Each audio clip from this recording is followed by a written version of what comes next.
Ooh, you see that? Oh my gosh. I do see that. What do you see? I see.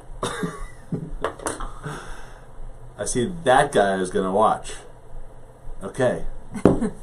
Welcome to College Talk Tuesday. We're talking about our predictions today. Predictions for class of 2019 and beyond. Beyond. Not too far beyond, not the beyond, but just beyond. I am going to take this off because it hurts a little bit and gives me hat head. I am Andy Lockwood. You are not. I am not. And you'd say that too. I am Pearl Lockwood. Yes. I too will take my hat off. Well, you look cute in yours. You like my hat? Yeah. Hat on, hat off. Is that the right way? Yes. Tag is in the back. It kind of makes me, I don't know, reminds me of like Rhoda or something. Does she wear those? She does. Yeah. These little turban 70s things. Yeah. Well, anyway, so we have a lot to talk about. So we're going to do a little bit of prediction talk today, but the big reveal is going to be tomorrow night on our annual of college predictions for class of 2019, high school class of 2019 and beyond. So I'm in the middle of trying to post that here. So by the time you watch this, if you're not watching live, the link will be active, but it's cs4l.tv, which stands for College Success for Less.tv. So we'll talk about some predictions. Okay. We're going to talk a little bit about what's happening in the here and now also, because it's been a couple of weeks since we hit the airwaves, and there's been a lot of action, particularly for class of 2018. Mm-hmm. Kids are continuing to hear from colleges. A lot of good news, interspersed with a little bit of bad news and some neutral news. Mm-hmm. Adjusting realities. Fake news, other types of news. You know, the other thing we could have done was we could have done our own College State of the Union today. We That's still time can. to, yeah, True. So it's the State of the Union as we are predicting forward, I guess. Yes. Yeah. So it's hard to decide what message we want to deliver. Could have a lot of messages. Yes, a lot of mixed messages and just, who knows? Yeah. Open to interpretation messages. So anyway, if you're just joining us, we knew you would be here. Please feel free to say hi in the comments. And yeah, we're looking forward. If you have any questions, please feel free to drop them in. So I want to talk to you a little bit about, and we don't want to give away too much because we want people to show up tomorrow night on our free webinar, free college predictions webinar, our third annual.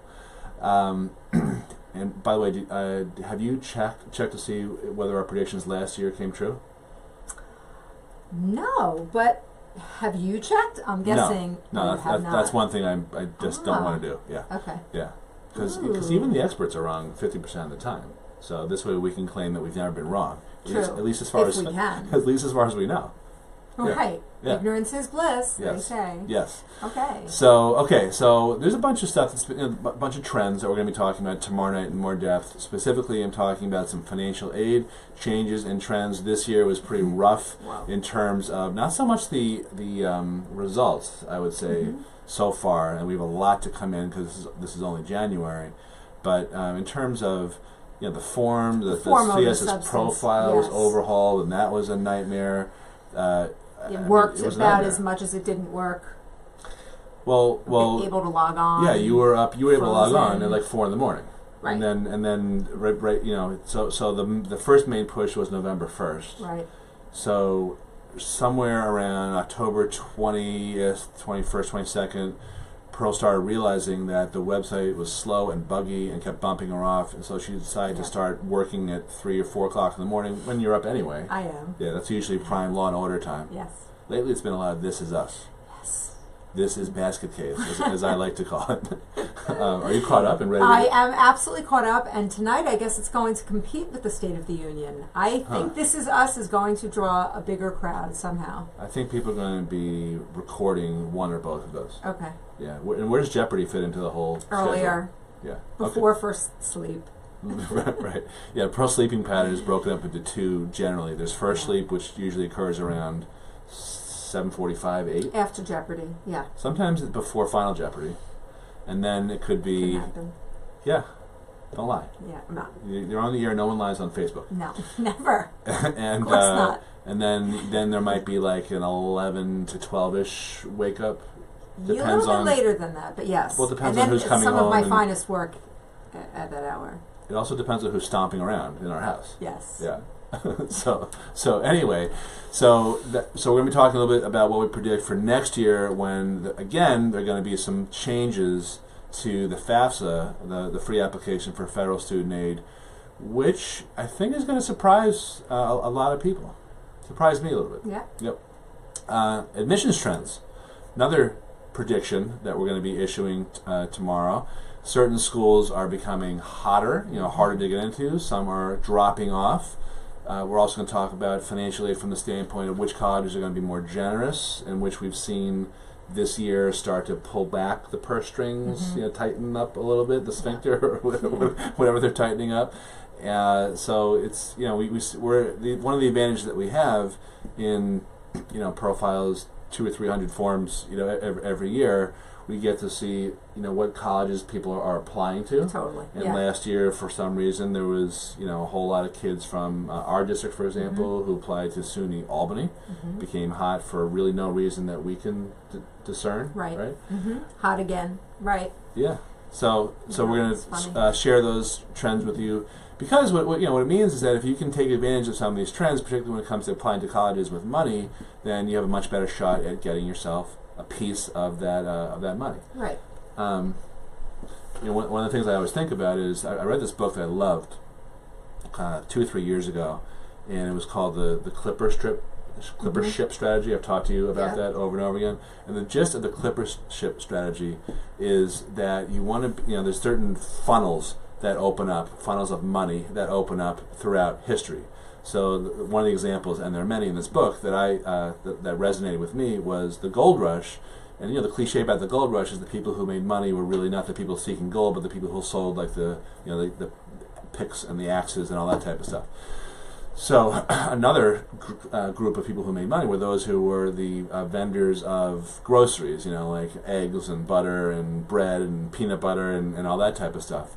So there was this race to build bigger and faster clipper ships that could take the goods from the east and rush them out to the west, and whoever got there first could make a ton of money just by marking up, exorbitantly. I think some of the prices back then in the 1840s were about what we pay today in not real dollars, in the actual dollars, like $8 for a sandwich or something. So back then that would have been like $40 or something. I don't know what.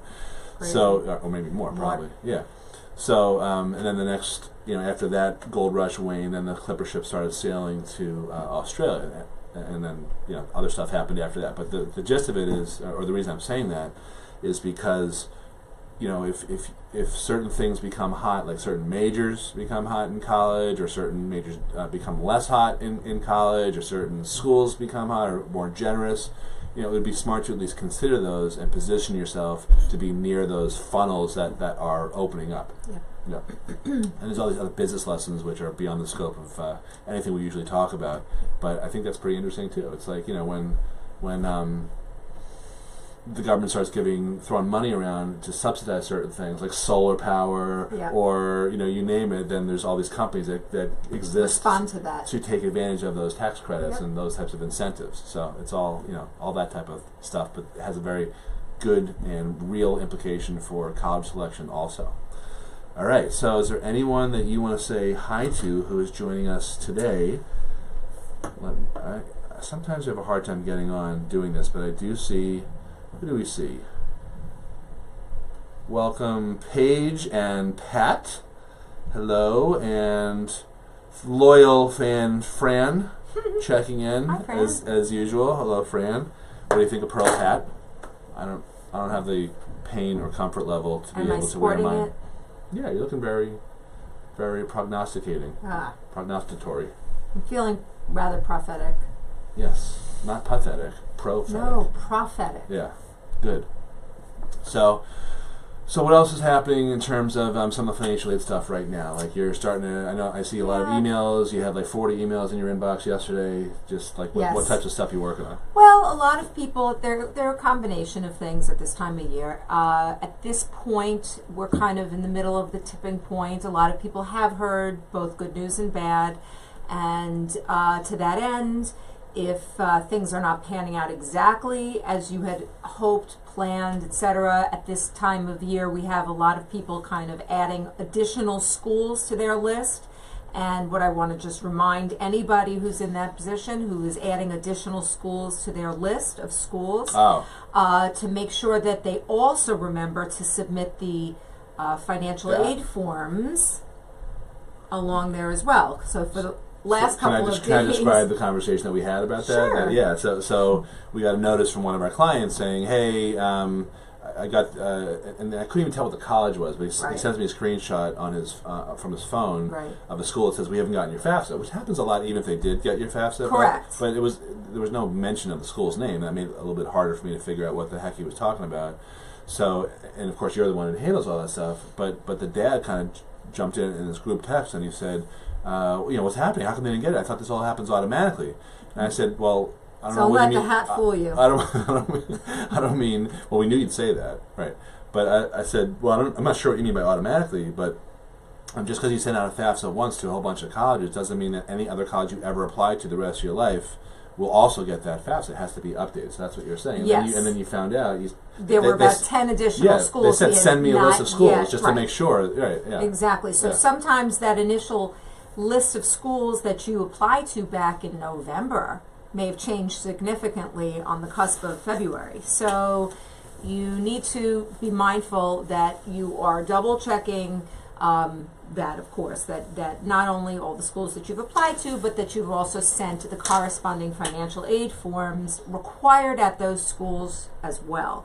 And so therefore, to that end, nothing changes. If those particular schools require just the FAFSA, then that's what you file. If it requires both the FAFSA and the CSS, then that's what you file. And then once you file forms, other requirements will then be triggered as a result of your submitting forms, and you need to be mindful of keeping on top of those additional requirements that the schools are looking for you to provide so that it can finalize and provide you with an award letter. Sometimes that may be not only your personal tax returns, but if you own a business, the business's tax returns, or that you may be required to file what's called a business farm supplement, which is something your CPA would file, complete for you, and then you would upload it to IDOT. Or one of your farmhands. Or one of your farmhands, if as the case may be. So that's one type of email I'm getting. The other is similar, but missing information. Various schools, again, some will let you know by email, some will put the onus on you by having given you a login information to that particular school's website to check in and see what outstanding requirements you may have.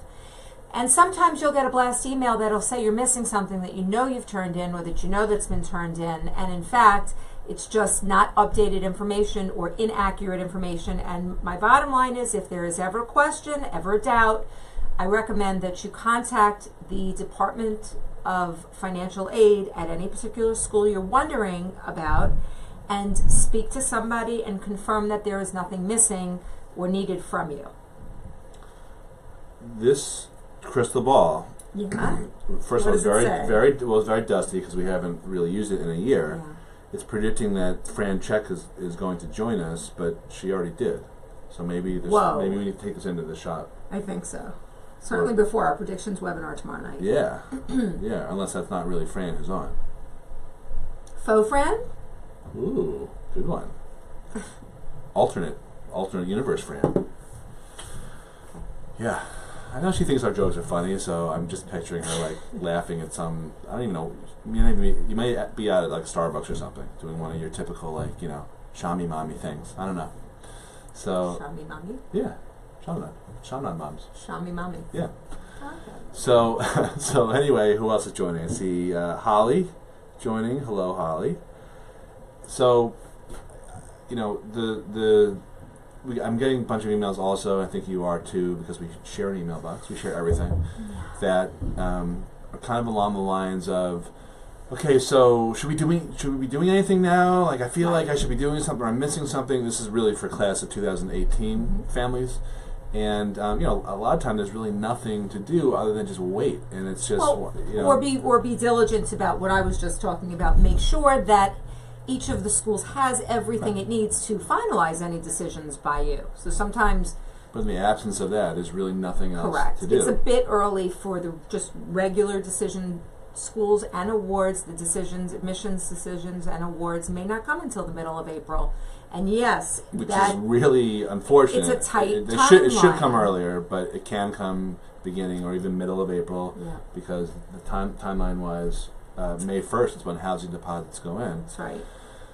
Which I guess is a good segue into some of the negotiating Yes. stuff that we've been doing recently. So I've The been other emails we've been getting. starting up a bunch of college negotiations, just a little bit, because for the most part, What do we do? yeah, for the most What part, do they give us? we're trying to wait until all offers have come in, and then and only then do you have more leverage.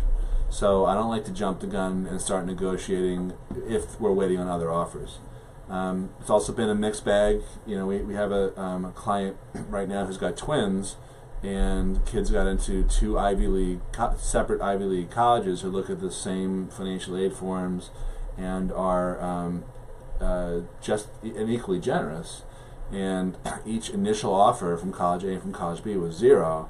College A came first, so we started negotiating that one. We didn't have any other offers because they applied early decision, which I don't love for financial aid purposes, which we shall talk about. And But I guess there's a slight benefit when you have a twin, well, okay, sort of. yeah, there's pros and cons. Maybe. So we were able to negotiate College A from 0 to just shy of $10,000 and hopefully per year. That's what the financial aid office told our client. But College B came back and said, no, we're not going to award you anymore, even though they both look at the same stuff. Huh. Same financial, same income, same savings, same, and they're both historically similarly generous. So we still have some more. The clients are self-employed. The issue that they mentioned, the college mentioned to the client, was something about a loan to shareholders, and our client said, "Well, what does that mean?" And I said, "Well, the only thing I can think of is, and this is colleges sometimes do this, is sometimes when business owners who own their business, hence the term business owners, sometimes to put money into the company that needs it to cover payroll or whatever, they loan the company money, but I guess some financial aid officers and offices will consider that income, even though it's which is really dumb. So Right. it defies common sense. It might make sense in a weird way for accounting purposes, but it really is silly. And another thing that's kind of along those lines is I've had a few conversations with people who said recently, I had to take money out of my IRA or out of my 401k because I had to pay bills or I had to do work on my house. That was what I heard yesterday.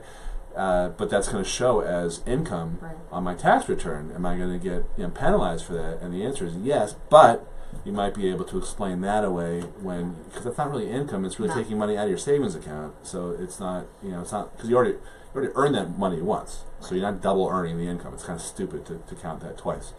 And sometimes there is stupidity in the land of financial aid. Yes. There's not a lot of common sense. But the other thing I'm finding that people are, now that some award letters are coming back, they're grasping really how the EFC comes into play. For example, what's EFC, Pearl? EFC is one's expected family contribution, which is a number that upon one's filing the FAFSA spits out a number in your confirmation that is your expected family contribution. And that is a starting point. That is not a number that you will pay for college, and that's not what FAFSA gives you. FAFSA doesn't give you anything but a number, and that doesn't... FAFSA neither giveth nor taketh. It is not a bank of FAFSA. So this is how it works. We should open like a bank of FAFSA. Bank of FAFSA, right here for your college money. Nice. Thanks. Would these be like our teller hats? That would add a lot of Instead credibility. of fortune teller, I'm a FAFSA teller. Right. Nothing. That's funny. That's very funny.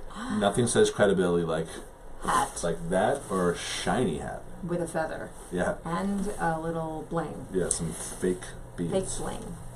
So If you're just joining us, we're doing a predictions webinar, live webcast tomorrow night, Wednesday, 7 p.m. Pearl will be awake. and that is at cs4l.tv. I will be posting that once we actually finish up here today. And I see some questions coming in, so I want to make time for that. So go back to the expected family contribution. Okay, I just wanted to like wrap up quickly because I did have a client yesterday who said, "Gee, my son got into Binghamton, and here's my award letter, and it had given some monies and whatever, and basically, and he said, gee, I thought I was gonna, get more because my EFC is, whatever it was, $12,000. So I thought that's what I was going, to have to pay." And that's not so. That's what the government believes your family can pay for a year. And what is going to happen above and beyond the rest of the cost of attendance, the differential between that cost of attendance and your expected family contribution, is the rest of what you need to satisfy that cost of attendance at that institution. So here's what happened with this particular client. I explained that, yes, the cost of attendance at Binghamton is $25,000 and your expected family contribution is about $12,000, leaving the difference of, or what you need, another $13,000. Okay, and they were giving maybe about $8,000. But that's not $13,000. But it's not $13,000 because a state school is not going to satisfy 100% of your need. Or $13,000. Right, or $13,000. They're going to satisfy closer to 50%. Or what this guy got, which was a little bit more than that. But then those when are averages. It was an average, and actually I said, they actually got it right. I mean, that was a proper award for your family. And it's very hard to explain. To understand. That easily could have been zero too, because we see that it's very hard in general to get money from a state school, no matter what the averages are, because they give money really to low-income people. Mm-hmm. So you could have a low EFC, but you could have 2 kids in college and have a high income, and you probably would not get that award. Correct. Because the schools can do whatever they want. They call it preferential packaging. That's right. And I caution everyone to understand that the EFC is not the answer. It's the beginning of where they determine the answer of the rest of what you're really looking out of pocket to pay at a particular institution. So. It's the start of a journey. It is. A wonderful, can be. It's usually not. Not so wonderful. I was going to say it's usually not the start because there's a lot of stuff that leads up to that. True. But then it's the start of another phase. Yes. Another phase of a journey, if you will. Yes. And sometimes it works out well. Come on. Yes. Don't be so cynical. I'm not. But that's only part of the story. Are you going to be one of these negative fortune tellers tomorrow night? I want to know which Pearl's going to show up. Reality-based fortune telling. I want to know which Trump is showing up tonight. That's what they're saying. The statesman like Trump, or the crass, the guy who mouthed Stephen Miller's words or something. The alt-right guy. And I want to know what which Pearl's going to show up tomorrow night on our webinar, our State of the Union. Let's predict it. I predict it's going to be nice Pearl. And a little tired Pearl, which are usually the same. Sometimes hangry Pearl. I'll try to feed myself first. Yes, I'll take care of you. Okay, so all right. Hello to Heidi. Bracing myself for some comments from Heidi. She was a little sassy last Friday. Fran says you look wonderful. Fran told me to check my hat at the door. That's very funny. She's giving me some sort of attention, but she's giving you a lot more positive attention, as per usual. Okay, so Pat Barry is asking about questions for kids with learning disabilities, if they provide merit for them. Yes, there really are a lot. I mean, there's a lot of schools that are very generous and very solicitous of kids who have learning disabilities, and I think it's a growing number. Ooh, prediction. Not going to cover that tomorrow night, but that I do think that there's been an increased understanding and appreciation for kids who learn differently. So yeah, absolutely. We have another 5 minutes here. Oh, hello, Cheryl. I hope you're not in class right now, Cheryl. That's funny. Yeah, she's badass. All right, Laura. So this is a good one for you, Pearl. As far as stuff to do now, what about Business Farm supplement form that we were unable to fill out at time of submitting? How do we update that now? Fine. Okay, so... Why would you be unable to fill it out? Isn't it by hand? Yes, it's a form that once you log into, if you need to fill out a business farm supplement, you would have gotten an iDoc email. So when you log into your iDoc portal, there's a link where you can click that says upload documents, or it will also show you your requirements, which would include the business farm supplement. You can click on it and it will give you a PDF of that business farm supplement. Print it out, have your accountant or CPA complete it, and then you would photograph it and upload it, or scan it to your email, and you would upload those documents to the iDoc portal. Or, in the alternative, you can print out your iDoc cover sheet, which is also, when you log into iDoc, accessible through that.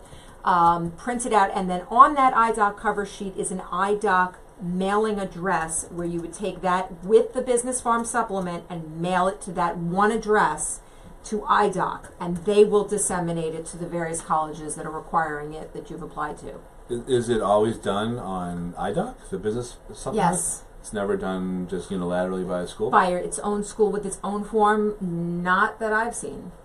And what information goes on the business supplement, and who is supposed to fill it out? Well, the accountant or CPA should fill it out, because they are kind of in the best position with your Let's say information. you have not a great accountant or CPA. Well, then the business owner would fill it out. Well, what information goes on it? You would put some of the this year's, last year's business expenses, the income, everything from the tax return, assets of the business. Like a profit and loss. Exactly. And a balance sheet. Exactly, yes. So that information is on the tax return. It's Correct. Also on QuickBooks They or ask- whatever software you might use. That's right. And Yeah. and when they're asking you about 2016, that information is already filed. You should have it. If you do not know the information about 2017 and or you're expected for 2018, but that's also what's being asked, it's acceptable, barring any other wild changes in your business, to just repeat the information that you had in 2016 as estimates for 17 and 18 on such a form. All right, cool. Absent information to the contrary.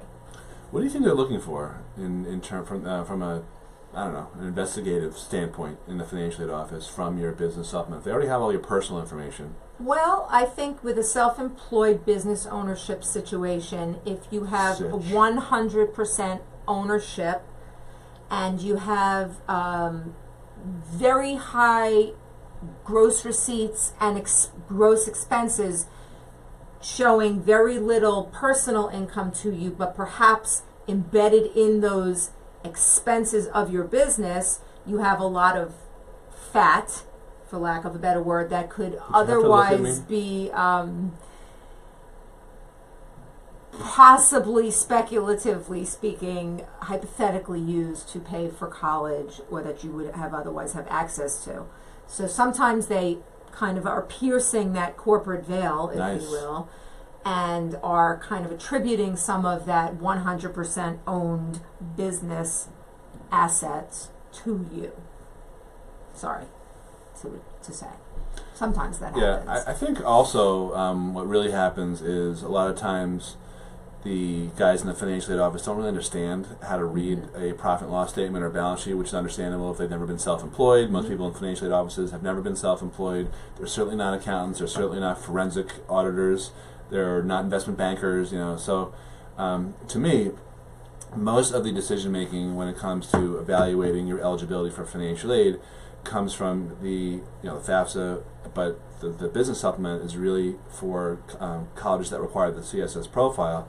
When you file a CSS profile, there are, I don't know, it prints out like 14 or 16 or 17, I don't know how many pages, but it's a pretty thick stack of official looking application type stuff. On the other hand, the business supplement is this handwritten thing that, like Pearl was saying, usually it's emailed or faxed back and forth from from an accountant, then scanned and whatever. So it looks, a lot more, I guess, cheesy, a lot less official looking. And I have found in the past that and I'm just guessing here, Dawn's but I found son. that I think it just gets kind of blown off because it doesn't look the same. They might be like, okay, I'll just put in the file, got that, check, next. So yeah, that's why I feel that we've had really great experience with clients, and one of them is Tina, who I always talk about, who originally got nothing from a bunch of private schools to take the CSS profile, including NYU, and then we corrected her form because she overvalued her business, and we put the business value at 0, but they still, so NYU gave her $25,000 per year for each of the last 3 years, so that was a nice, it was a nice windfall for her and a nice correction, but they still see the business supplement every year too, and there's, clearly the business, there's a very strong argument that the business is not worth 0. Because she has a real business with all sorts of equipment, all sorts of receivables, and all like a real story to tell. But again, the second part of that is, but those are not resources she could use to pay for college either, just because those assets exist. They exist so that she can produce an income, and the income has already flowed to her personal return, and you see what she does or doesn't make from it. Yeah, but what I'm trying to square is she got 0 initially, and they saw the same information. So what they were looking at was the mistake she made on the FAFSA, where she put like a real value for her company down, but she didn't change. I don't think he changed her business supplement. I think her accountant did that. Yeah.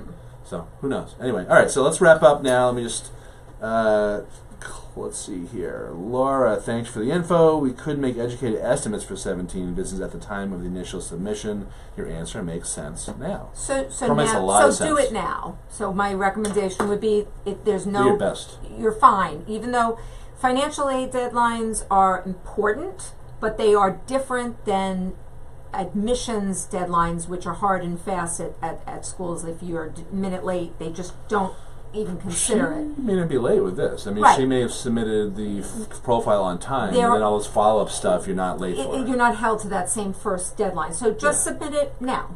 Yeah, it's a follow-up request anyway. Correct. It's not even, you can't even it's submit it triggered ahead of by time. your application. Yeah, good. But just file it. Nice use of trigger. All right, so let's wrap up here. Don't forget, tomorrow night we're going to be here in this little ball, like a snow globe. No, this is a crystal ball. Cool. And we will be giving our bold predictions for a high school class of 2019 and beyond. Which colleges will be hot, which colleges will be not, which colleges will be generous, which won't be generous, kind of stingy, sadly.